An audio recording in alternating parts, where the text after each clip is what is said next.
Tinalakay sa Kamara ang Kalinga Bill na layong tulungan ang mga Pilipino sa epekto ng krisis sa Middle East. Para sa update ng Babalita Live mula sa Batasang Pambansa, si Mobile Journal Amy Atienza. Amy? Cheryl, muling pinag-usapan ng House Committee on Legislative Energy Action and Development ang Kalinga Bill na siyang naglalayon na magbigay ng tulong sa iba't ibang sektor dulot ng krisis ng langis.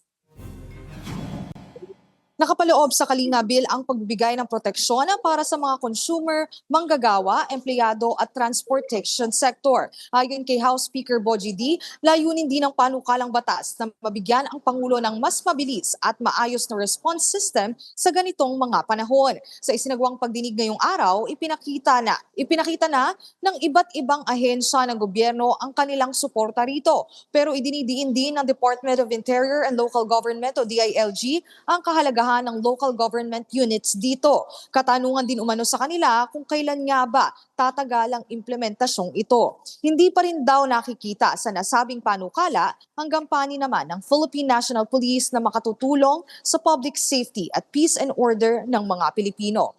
Cheryl, naging panawagan na rin ni House Majority Leader Sandro Marcos na mas maging maagap na ang pagpapatupad ng Kalinga Bill. Aniya, hindi na dapat naghahabol ang gobyerno kapag may krisis, kundi dapat nakabang na ang tulong. Cheryl?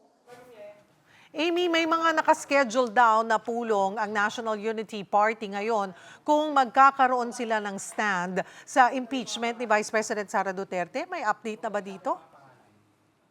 Tama, Cheryl, no, nakausap nga natin itong si NUP member Representative Rolando Valeriano. Nasabi niya na ngayon nga daw nakaset yung schedule para magkaroon ng assessment itong National Unity Party tungkol naman sa isinagawang pagdinig at doon sa mga ebidensya na naisiwalat doon sa impeachment ni Vice President Sara Duterte. Sa ngayon, iintayin pa natin kung ano nga ba yung mga developments na mangyayari tungkol dyan, pero inaasahan natin na mamayang hapon ay magkakaroon na nga rin ng paliwanag kung magiging kung kanya-kanya ba ang magiging sentimento o magiging boto ng mga miyembro ng National Unity Party o magkakaroon sila mismo ng party stand ukol dito. Cheryl?